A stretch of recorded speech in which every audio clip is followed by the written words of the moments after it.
तो पिछले एपिसोड में हमने देखा था कि जैक के बॉडी से रेड बॉल निकलते ही वो एक डेड बॉडी की तरह हो गया था, जिसके कारण सियाओ शायर को जैक के बॉडी को सेफ रखने का सुझाव देता है। और अब आगे एपिसोड की शुरुआत में हम एक बंदे को देखते हैं जिसका नाम लूजी होता है, जो कि वानकॉन सिटी का एक जनरल था, जिसके पास उसका एक खबरें आता है, जिसे लूजी बोलता है कि तुम किंगवान सिटी पर अपनी नज़र रखना और कोई भी जानकारी मिले तो तुरंत मुझे बता देना। जिसके बोलते ही हमारा सीन जनरल चांग की तरफ शिफ्ट होता है, जो कि किंगवान सिटी के जनरल थे, जिनके पास भी उसका खबरें आकर उसे बता रहा था कि लूजी ज़रूर ही कुछ करने वाला है, क्योंकि वो अपने मिलिट्री पावर को लगातार बढ़ा रहा है। जिस पर जनरल चांग बोलते हैं कि अगर उसने कुछ भी किया तो हम शांत नहीं रहेंगे और हम भी उसे कड़ी टक्कर देंगे। जिसके साथ ही हम सियाओ, शायर और जैक को देखते हैं, जो एक लंबा सफ़र तय करके एक होटल के पास आते हैं, जहां इस होटल का ओनर जैक की हालत देखकर घबरा जाता है। पर शायर उसे पोटली भर के पैसे देती है और बोलती है कि वो बस सफ़र में थक गया है और हमें यहाँ पर 2 रूम चाहिए। तो ओनर उनकी बात पर भरोसा करके उन्हें रहने के लिए रूम दे देता है।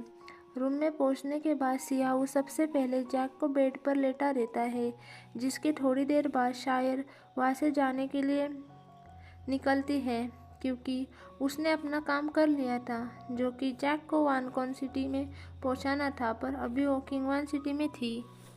इसलिए वो सियाओ को बोलती है कि मैं जानती हूँ तुम जैक को बहुत ही आराम से वांगकॉन सिटी में पहुंचा सकते हो, इसलिए मेरा ये छोटा सा काम कर देना। जो बोलकर वो वहाँ से जाने लगती है, लेकिन सियाओ शायर को अभी ना जाने को कहता है, क्योंकि काफ़ी रात हो गई थी। पर शायर नहीं मानती और वो वहाँ से जाने लगती है। तो लास्ट में सियाओ को भी शायर के साथ जाना पड़ता है। जब वो लोग आगे बढ़ ही रहे थे, तब वो देखते हैं कि जिस रास्ते से वांगकॉन सिटी में जाया जाता है, उस रास्ते में बहुत सारे गार्ड्स घूम रहे हैं, जिसमें वो जो भी सिटी में आ जा रहा है वो वापस यहाँ से जा नहीं पा रहा है। पर तभी कुछ सिपाही शायर और सियाओ की आवाज़ सुनकर उसी ओर बढ़ने लगते हैं, जिससे घबराकर सियाओ और शायर तुरंत छुप जाते हैं, जिसके कारण वो सिपाही इन्हें नहीं ढूंढ पाते और वहाँ से आगे बढ़ जाते हैं। लेकिन तभी सियाओ अपने सामने एक उड़ता हुआ क्रिएचर देखता है, जो उन्हें ही देख रहा था, भले ही उसकी आंखें नहीं थी। जिस क्रिएचर पर सियाहू तुरंत ही अटैक कर देता है, जिससे वो क्रिएचर तो वहाँ से चला जाता है, पर इसके बदले में वहाँ पर बहुत ही पावरफुल डीमन आता है, जो आते ही सियाहू और शायर पर अटैक कर देता है। पर इसका पता उन्हें चल चुका था, इसलिए वो अटैक को डॉज कर लेते हैं। जिसके बाद वो दोनों मिलकर उस डीमन से फाइट करने लगते हैं। पर वो डीमन बहुत ही पावरफुल था, जो बार बार खुद को टेलीपोर्ट कर फाइट कर रहा था, जिससे शायर और सियाओ कंफ्यूज हो जाते हैं। जिसका फ़ायदा उठाकर वो डीमन सियाओ पे पीछे से अटैक कर देता है, जिस अटैक से सियाओ खुद को डिफेंड नहीं कर पाता, जिससे सियाओ की बॉडी से वो रेड बॉल वापस जैक के बॉडी में आ जाता है, जिससे जाते ही जैक को होश आ जाता है। तो जैक खुद को इस जगह पर पाकर बहुत हैरान होता है, क्योंकि लास्ट टाइम तो वो ढाबे पर था। जिससे जैक इस जगह को एक्सप्लोर करने लगता है, जहाँ जब वो घूम ही रहा था तभी वो अपने रूम के डोर से बाहर देखता है, जिससे वो किसी की आंखों को देखता है, जिससे दिखते ही हमारा सीन शायर पर आता है, जो सियाओ की यह हालत देख उस डीमन पर अपने मैजिकल थ्रेड से अटैक कर देती है। पर वो डीमन सभी थ्रेड को डिस्ट्रॉय करने लगता है, जिससे परेशान होकर शायर उस डीमन पर अपने मैजिकल थ्रेड से बने बॉल से अटैक कर देती है।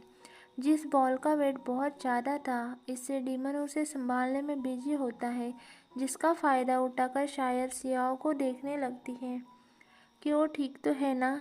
लेकिन तभी वो डीमन उसे देख लेता है, जो तुरंत ही उस बॉल को डिस्ट्रॉय कर सियाओ पर अटैक करने के लिए आगे बढ़ता है, जिस अटैक को लगते ही सियाओ वही मारा जाता है।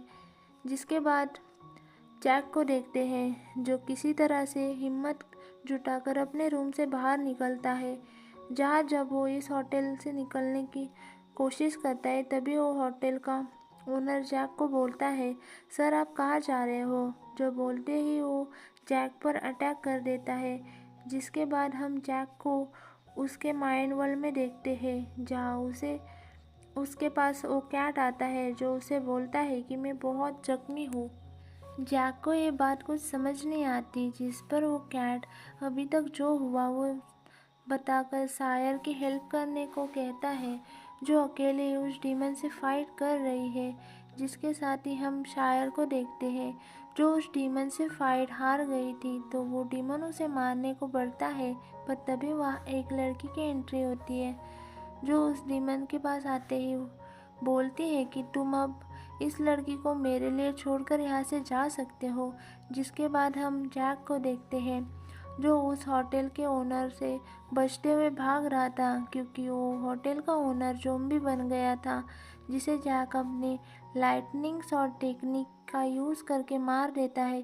तभी एक और ज़ॉम्बी जैक के पीछे आ जाता है, पर जैक को इसका पता चल गया था। वो इस ज़ॉम्बी पर भी अपने लाइटनिंग शॉट टेक्निक का यूज़ कर उस पर अटैक करता है, जिससे उस ज़ॉम्बी को कुछ नहीं होता।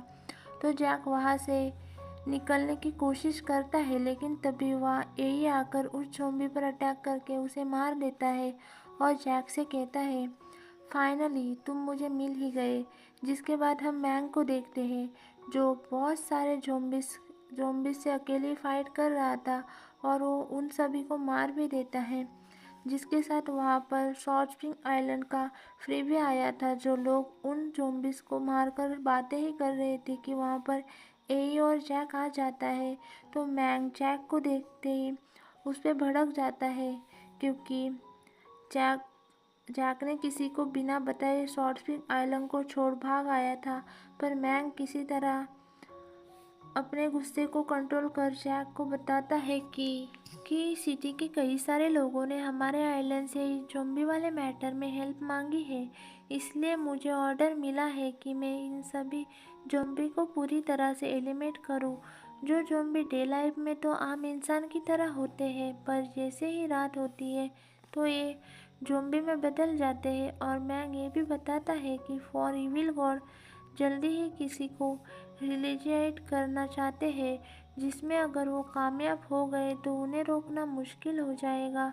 जो मैंग बोल ही रहा था कि जैक को याद आता है कि शायर खतरे में है, इसीलिए जैक सभी को लेकर शायर के पास जाने लगता है। जहाँ जब वो पहुँचता है तो देखता है कि शायर की बॉडी पूरी तरह से एक ब्लैक ऑरा से कवर होती है, जिसे देख यही पूछता है कि ये ब्लैक ऑरा क्या है जो इस लड़की को कवर किए हुए है। जिससे मैंग समझ जाता है कि इस लड़की को किसी ने पोजेस किया हुआ है। इसलिए मैंग अपनी शॉट बाहर निकाल लेता है, जिससे ऐसा करते ही शायर उस लड़की में बदल जाती है, जिसने उस डीमन को शायर को ना मारने को कहा था, जिसका नाम जिया होता है, जो उन सभी पर अटैक कर उन्हें पीछे भेज देती है। तो मैंग अपने विंग स्प्रिट टेक्निक का यूज कर जिया पर कई सारे शॉट से अटैक करता है, जिसमें वो खुद भी अपनी शॉट लेकर जिया के ओर बढ़ता है।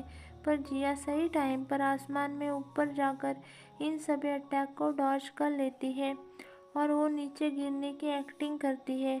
तो मैंग उसे नीचे नहीं गिरने देता और उसे पकड़ लेता है। पर ये सब तो जिया का प्लान होता है, जो अपने चार्मिंग यूज़ कर मैंग को अपने वश में करने लगती है। पर मैंग तुरंत ही जिया को छोड़ उससे दूर आ जाता है। तो जिया बोलने लगती है कि लगता है कि तुम लोगों के पास कुछ फाइटिंग स्किल है, पर आज मैं तुम सबको ज़ॉम्बी बना दूंगी। जिसकी बातों से गुस्सा होकर एई अपने फायर शॉट को समन करते हुए फायर शॉट आर्ट का यूज़ करने लगता है, जिससे एक स्पिनिक हमें देखने को मिलता है, जो जिया की ओर बढ़ने लगता है, जिस पे जिया भी उस स्पिनिक पर एक पावरफुल अटैक करती है, जिन अटैक के टकराने से बहुत ही स्ट्रॉन्ग ऑरा रिलीज होता है, जिससे वहाँ मौजूद लोग थोड़ी देर के लिए बेहोश हो जाते हैं।